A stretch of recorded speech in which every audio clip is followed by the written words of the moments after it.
El Facility Management es una actividad continua y es una disciplina continua. Y esto hace que el enfoque tenga que ser siempre con una visión de continuidad. Y cuando digo continuidad me refiero también a adaptabilidad y adecuación a los cambios que vayan surgiendo. Vamos a hablar de ello en este episodio. Bienvenido, bienvenida de nuevo a este podcast Entre lápices y pantallas. Y aquí seguimos en la semana del Facility Management. Soy Eduardo Arazola, ya nos conocemos. Sabes que en este podcast hablamos de todo aquello relativo a la gestión y diseño de lugares de trabajo, así como de los modos de trabajar, y por ello tiene todo el sentido seguir hablando de Facility Management. Y hoy vamos a hablar del Facility Management desde el punto de vista de la visión, del entendimiento de lo que se hace, desde el punto de vista de esa planificación.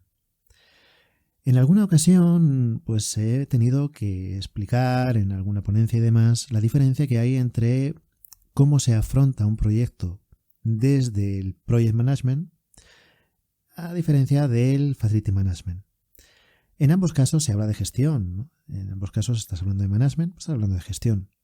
Y estás hablando de gestión de proyectos en ambos casos, ¿no? Entonces, ¿qué sentido tiene que exista Project Manager y que exista Facility Manager en esta vida, ¿no? La diferencia es esa visión de continuidad.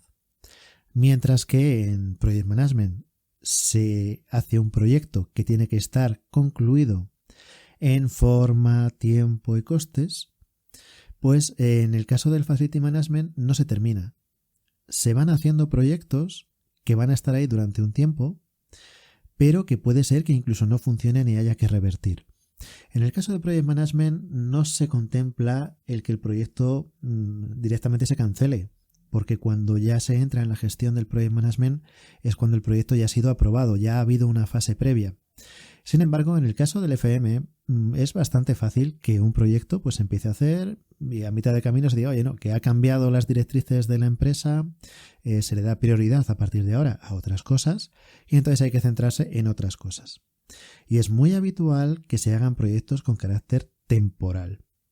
En algunas situaciones verás que es que hay empresas que durante un año han hecho a lo mejor 30 proyectos que luego han deshecho, incluso a nivel de espacios. Y tiene todo el sentido. Tiene todo el sentido. ¿Por qué? Pues porque para su modo de trabajar es lo mejor que en ese momento pueden hacer.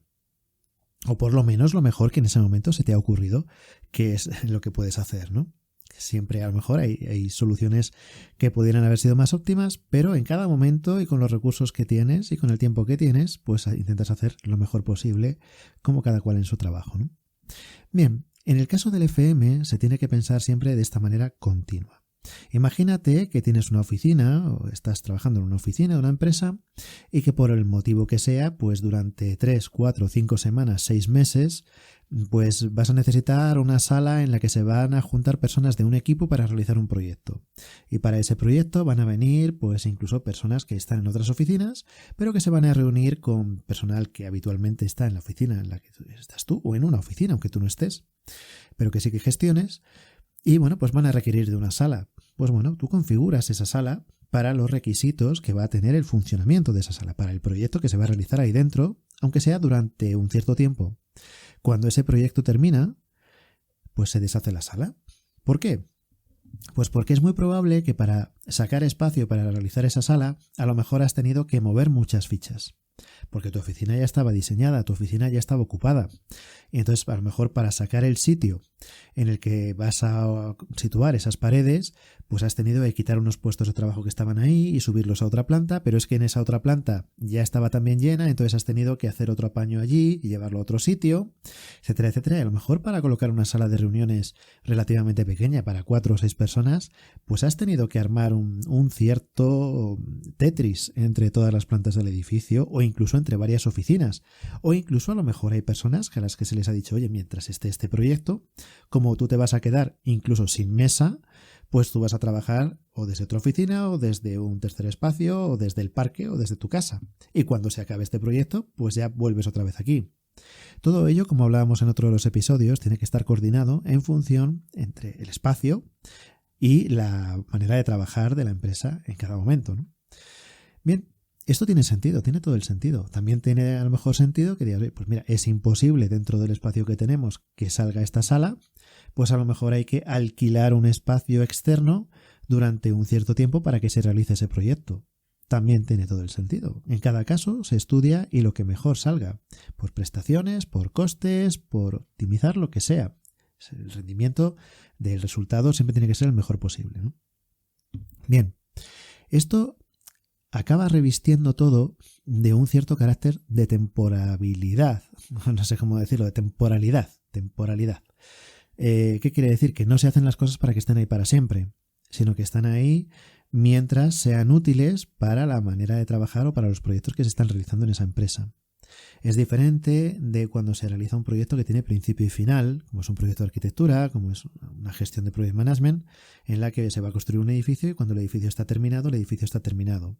En el caso del uso, no se piensa de esta manera, sino que es algo que se está haciendo habitualmente. Tú puedes firmar un contrato de limpieza para tu oficina o para tus oficinas con unos determinados parámetros de ejecución y sin embargo, pues luego darte cuenta de que o bien te has pasado o bien es demasiado poco y que realmente no está quedando la oficina lo limpia que debiera quedar. Pues a lo mejor hay que modificar ese contrato. Bueno, pues para eso se negocia y para eso se va buscando siempre el punto óptimo, ¿no? En el caso del espacio ocurre lo mismo, con las instalaciones ocurre lo mismo. Puede que cuando hayas hecho una sala de reuniones que solamente era para tener silencio, pues no la hayas dotado de unas instalaciones audiovisuales muy potentes, pero si luego resulta que esa sala, ya que está, pues mira tú qué bien nos viene, para realizar ahí unas presentaciones o para conectarnos con otras oficinas y hacer videoconferencias, pues oye, pues se dota ese espacio de las instalaciones que fueran necesarias. No porque en origen, cuando se configuró esa sala, nadie te dijera que eso se iba a utilizar para videoconferencias, es impedimento para que si luego se está utilizando para videoconferencias o se quiere utilizar para videoconferencias, mejor dicho, pues haya que instalar el equipo necesario para poderla usar. No pasa nada. Y en este sentido entroncamos con un concepto muy interesante y que también es muchas veces muy mal entendido, que es el de los proyectos piloto. Ya hemos dicho que una oficina es un elemento cambiante. Ya sabes todo esto que se dice de que vivimos en unos entornos VUCA que son muy cambiantes y demás, pero es que aunque no utilices esa terminología, siempre las oficinas han sido elementos muy cambiantes y que se han tenido que adaptar a los modos de trabajar. No solamente por el paso del tiempo, sino que también van pasando cosas como hay fusiones, hay divisiones, hay cambios de direcciones, hay nuevas organizaciones de departamentos, hay nuevas directrices, hay nuevas normativas, hay nuevas mil cosas que van haciendo que los espacios se tengan que adaptar. Y luego también está la obsolescencia.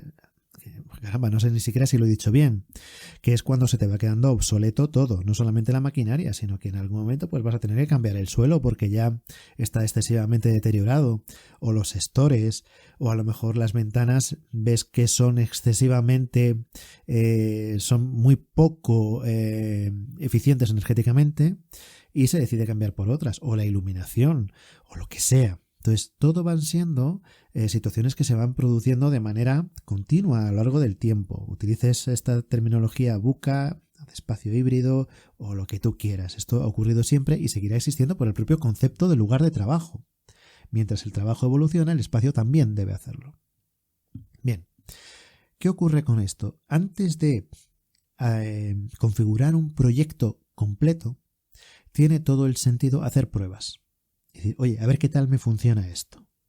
Y para eso es para lo que se inventaron lo que llaman los proyectos piloto. El proyecto piloto es hacer una prueba. Del mismo modo que cuando una promoción inmobiliaria va a construir pues 75 viviendas en un edificio y para que los futuros compradores o los posibles compradores puedan ver cómo va a quedar esa vivienda, se hace un piso piloto, se hace uno y entonces ya la gente ve cómo es y si le gusta, pues entonces ya intenta comprarlo, etcétera, etcétera. Y si no le gusta, pues todo lo contrario. En el caso de los proyectos dentro de las oficinas es algo similar. Es decir, oye, pues, ¿qué pasaría si de repente cogiéramos y hiciéramos esto? Caramba, pero es que implantar este proyecto a lo mejor tiene un coste muy elevado o a lo mejor es que no sabemos cómo va a responder. Lo mismo vamos a peor. Oye, pues para ir a peor no se hace. Ya, ¿y cómo sabemos si vamos a ir a peor o no? Hay una parte de elucubración y luego habrá otra parte de comprobación. Bueno, pues una manera de hacerlo es decir, oye, pues en vez de aplicar este proyecto a toda la empresa, a toda la oficina, vamos a aplicarlo solamente a una parte y a ver qué pasa. Y si vemos que los resultados son buenos, entonces ya nos planteamos el expandirlo a toda la oficina o incluso a todas las oficinas, ¿no? Esto es bastante difícil de hacer. De hecho, yo diría que es muy difícil de hacer si se quiere hacer bien. ¿Por qué? Pues lo vas a entender enseguida, aunque y seguramente ya lo sabes. Porque la escala es muy difícil de acertar. Muy, muy difícil de acertar. ¿Hay que hacer proyectos pilotos? Sí. Ahora, ¿hacerlos bien es difícil? Sí. No quiero que saques la conclusión en este podcast de que cuando hablamos de que hay que hacer esto o aquello, o que se recomienda hacer esto o aquello, muchas veces son cosas que no son fáciles, ¿eh? O sea, no es tan sencillo. ¿Y por qué digo que es muy difícil acertar con la escala de un proyecto piloto? Si el proyecto piloto es demasiado pequeño para hacerlo de una manera muy poco costosa y que no se note mucho, normalmente el resultado suele ser negativo. Y para ver si ese resultado es fiable o no, es excesivamente reducido también. Vamos a ver, imagínate un ejemplo que pongo muy a menudo. Imagínate una oficina en la que todo el mundo, imagínate que es una oficina de 100 personas y que todo el mundo tiene su puesto asignado. Cada cual, cada día cuando llega, pues tiene ahí su mesa, su silla, que siempre es el mismo sitio, donde tiene, oye, pues sus fotos de las vacaciones, de las mascotas, de la familia o de lo que sea, ¿no? Y ese puesto, pues es el suyo. Tiene su silla ya ajustada a su altura, a su peso, el respaldo está reclinado lo que le gusta, etcétera, etcétera. Bien, pues imagínate que se plantea la situación de decir, oye, ¿y qué pasaría si quitáramos esto de los puestos asignados? Y que cada uno cuando llegue se pudiera sentar cada día en el sitio que mejor le parezca, siempre y cuando ese sitio esté libre. O que se pudiera reservar. Y a partir de ahí, pues las personas cuando llegan a la oficina ya saben dónde se van a sentar, pero no siempre en el mismo sitio. Imagínate que se quiere hacer la elucubración de qué tal funcionaría eso.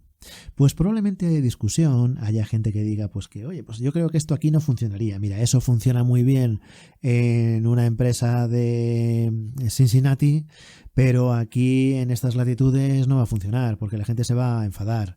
Y otros dirán, pues sí, oye, si en Cincinnati funciona, aquí también tiene que funcionar. Seguro que la gente lo lleva bien.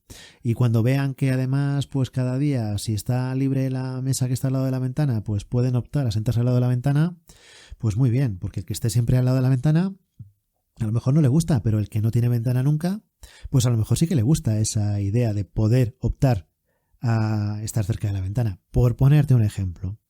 Y entonces se coge y se dice, bueno, pues vamos a hacer un piloto. ¿Y cómo hacemos el piloto? Pues vamos a coger una cierta porción de la oficina y la vamos a dejar en puestos no asignados. Vale, ¿cuántos? Pues imagínate que si son 100 personas, se dice, mira, un puesto de 4. Vamos a coger ahí una mesa de 4 puestos, o un pool, un bench, llámalo como quieras, un puesto múltiple de 4 puestos para 4 personas. Y ahí, pues eso va a ser sin reserva, no sin reserva, sin asignación. Justamente lo contrario, sin asignación. Y se va a poder reservar o ni siquiera se va a poder reservar. Las personas que lleguen, cuando lo vean libre, se pueden sentar ahí si quieren. Y el resto, las otras 96 personas o los otros 96 puestos van a seguir asignados. Sería incluso difícil de hacer, ¿eh? Pero dices, caramba, ¿qué va a pasar con esos puestos de ahí? Pues que nadie los va a ocupar. ¿Por qué? Porque todo el mundo va a seguir con su vida con normalidad. No es representativo. Imagínate que sí que los ocupan todos los días. Tampoco es representativo. ¿Qué estás hablando? De algo que no tiene una repercusión dentro del funcionamiento de la empresa. Ahora bien, imagínate que te pasas en lo contrario. Y dices, bueno, pues mira, vamos a hacer un proyecto piloto, pero van a ser, de los 100 puestos, 80 se van a quedar sin asignación. Pues también puede ser que haya una respuesta negativa y que haya sido muy costoso, porque haya personas que digan, oye, es que hay 20 que siguen teniendo su puesto asignado. ¿Qué pasa? ¿Que esas personas son aquí las privilegiadas? ¿Son los nuevos jefes, las nuevas jefas? ¿Qué pasa con esto? ¿Por qué yo tengo que reservar mi espacio para poder venir o tengo que correr para pillar un puesto que me guste mientras que esas personas lo siguen teniendo asignado? ¿Por qué eso sí y yo no? Y a lo mejor eso ha sido demasiado amplio. Claro, ¿cómo aciertas? Pues tienes que acertar con una muestra que sea suficientemente representativa, pero que tenga sentido hacer el proyecto piloto. Ya te habrás dado cuenta, si de 100 puestos vas a poner como proyecto piloto 80, eso ya no es un proyecto piloto, para eso pon los 100. Y vas a tener unos resultados 100% fiables, Porque ¿qué ahorro de coste estás teniendo? Si estás teniendo que reorganizar toda la oficina para esos 80 puestos, pues ya reorganízalo para los 100. Y entonces ya no es un proyecto piloto, es la implantación directa de un proyecto previamente lucubrado y vas a tener los resultados ya directos, ¿no? Mientras que si haces un proyecto piloto, si es demasiado pequeño, esos proyectos a lo mejor no son tan extrapolables. Sabéis que siempre que se da una encuesta, el extrapolar los datos que se han obtenido en los resultados de esa encuesta, pues no es tan sencillo, porque la muestra que se realiza, pues intenta que sea lo más heterogénea posible o lo más parecida a la heterogeneidad de un grupo mayor al que se va a hacer la extrapolación, pero que muchas veces no funciona. Y no funciona ni a niveles comerciales, ni a niveles pues estadísticos, y sabes que muchas veces es muy difícil. Es muy difícil porque se juega con una muestra y se piensa que de la misma manera que se ha comportado esa muestra reducida, se va a comportar luego por extrapolación un grupo mucho más grande. En una oficina es lo mismo. Tú puedes hacer una prueba, un proyecto piloto, y resulta que es excesivamente pequeño. Ahora bien, en cuestiones tecnológicas puede que ya el asunto cambie. Y puedes hacer unas probaturas y puedes decir, oye, mira, yo voy a cambiar mi iluminación a otro cierto tipo de iluminación artificial porque me han dicho que a lo mejor tiene un índice de reproducción cromática que está mejor que el que tenemos ahora. Ya, pero ¿qué pasa? Porque me han dicho que luego es muy malo para las horas de, yo qué sé, de amanecer o de atardecer. Y entonces, pues claro, a lo mejor esto luego es un rollo. Bueno, pues tiene todo el sentido que cojas y digas, bueno, vamos a ponerlo en una parte de la oficina. Y vamos a tenerlo ahí funcionando durante un tiempo. Y si ves que eso funciona, pues bueno, a partir de ahí dices, vamos, mira, hemos mejorado, pues va bien para el resto de la oficina y se cambia todo o se va haciendo por partes según vaya habiendo presupuesto para ello, etcétera, ¿no? Y también vas teniendo resultados reales. Ejemplos claros, típicos, tópicos de, no, mira, vas a instalar esta nueva maquinaria que esto te va a producir unos ahorros energéticos de tanto y de cuánto. Y luego, pues si están muy sujetas a ciertos componentes ambientales que en tu caso pues no se dan o no se dan de manera continua, pues resulta que donde esperabas tener unos ahorros energéticos de no sé cuánto, pues tienes una décima parte o una tercera parte o la mitad de lo que pensabas. Entonces, oye, pues no me merece la pena seguir haciendo la inversión para generalizar esta maquinaria porque, oye, puede funcionar en otro sitio, pero a lo mejor a mí, por las características que tengo en este momento, no me funcionan. Para eso existen los proyectos piloto. Es muy difícil implantar proyectos piloto a medias en situaciones de comportamiento. Es más fácil cuando es una cuestión, digamos, tecnológica. ¿A qué me refiero? Hay ejemplos muy claros que habréis oído en múltiples conferencias y demás, de personas que os lo han contado, de lo difícil que puede ser a lo mejor eliminar el papel en una oficina. Y muchas veces, pues a lo mejor se parte de hacer situaciones intermedias. ¿Cómo se hacen esas situaciones intermedias? Pues a lo mejor se quitan todas las papeleras que hay en la oficina para evitar que la gente pueda tirar los papeles a la papelera. Y eso a veces ha supuesto una protesta de una manera muy firme por parte de las personas que trabajan en la empresa, decir, oye, no vamos a trabajar si es así. Sin embargo, ha habido otras cuestiones también dentro de esta escala que a lo mejor son mejor, valga la redundancia, son mejor acogidas. Y es este tema de que al final del día, pues a lo mejor todo lo que esté en papel encima de una mesa, pues el personal de limpieza lo tira. Si es algo que tenga que estar conservado, es responsabilidad de aquella persona que lo está manejando el dejarlo a buen recaudo cuando se va de la oficina. Todo lo que haya quedado ahí encima se tira. Le han dado varios nombres a este tipo de actividades, como mesas limpias o demás. Es decir, que todos los días las mesas se van a quedar vacías. ¿Qué se busca con esto? Que se utilice menos papel o incluso que las personas dejen las mesas en situación tal que al día siguiente otra persona cuando llegue se pueda sentar ahí y ellos se puedan sentar en otro lugar, en otro puesto de trabajo.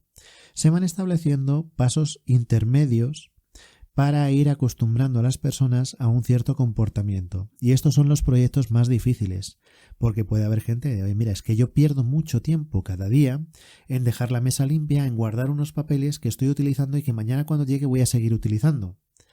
Puede ser así, pero si en el contexto general del comportamiento de la oficina es interesante que esa persona se acostumbre a realizar esas tareas de cerrar y abrir cada día unos ciertos archivos, etcétera, A la larga puede ser interesante. Si eso se considera así, puede que sea beneficioso pasar por esos momentos de una bajada de eficiencia porque se esté haciendo un cambio, pero una vez que ese cambio se haya adaptado y se haya adoptado correctamente al comportamiento de estas personas, incluso puede que les beneficien.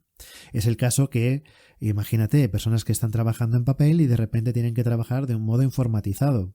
Probablemente al principio, en la implantación de esos sistemas informatizados, haya una bajada de eficiencia, porque hay un tiempo de aprendizaje y hay una curva de todo, tanto de aprendizaje como de bajada de eficiencia, etcétera, que va a durar un cierto tiempo, pero cuando se hace esa implantación es porque se entiende que una vez se haya superado esa curva de aprendizaje y esa bajada de eficiencia, la subida otra vez de eficiencia va a ser mayor de la que había antes de implantar ese sistema informático, o una reducción de costes, o simplemente un cumplimiento con algún tipo de directriz, imagínate, de corte ecológico, ¿no? De pensar que es que se está utilizando demasiado papel en la empresa y entonces eso no es ecológico y esta empresa pues tiene que dar una imagen de ecología o tiene unos compromisos, etcétera, y oye, pues no queremos que se utilice papel. Pues el eliminar el papel de esa oficina va a implicar un cambio en el comportamiento de las personas y en su modo de trabajar.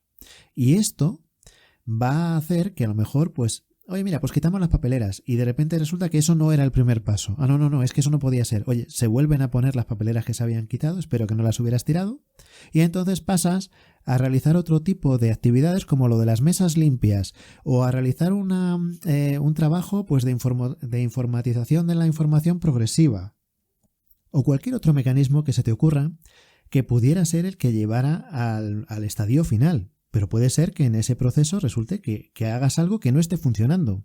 Se vuelve hacia atrás y se intenta de otra manera para llegar al final a la situación que fuera más óptima.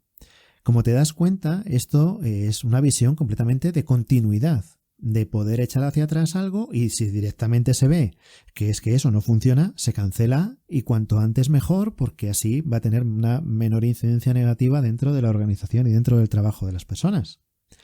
Esa es la principal diferencia entre Project Management y Facility Management, y es que el Facility siempre tiene que tener esta idea de continuidad.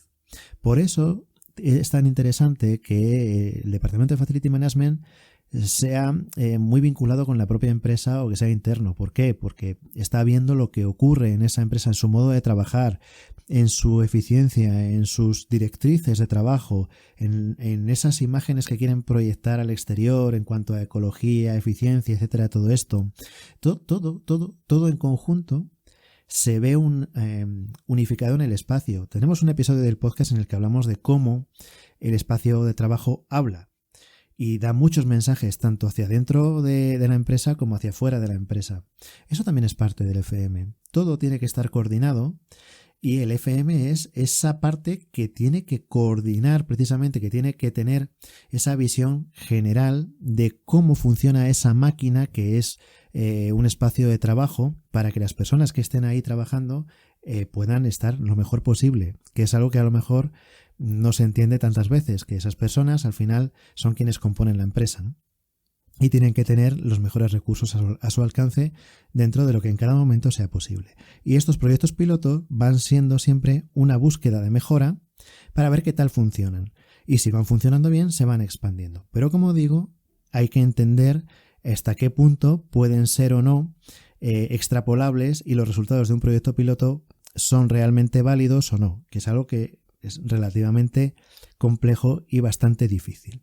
No sé si habéis tenido experiencias con proyectos piloto, espero que aquellos que sí que las hayáis tenido nos las contéis. Como siempre, lo más interesante de este podcast son vuestros comentarios y a la espera de ellos quedo, como siempre. Nos escuchamos en el siguiente episodio.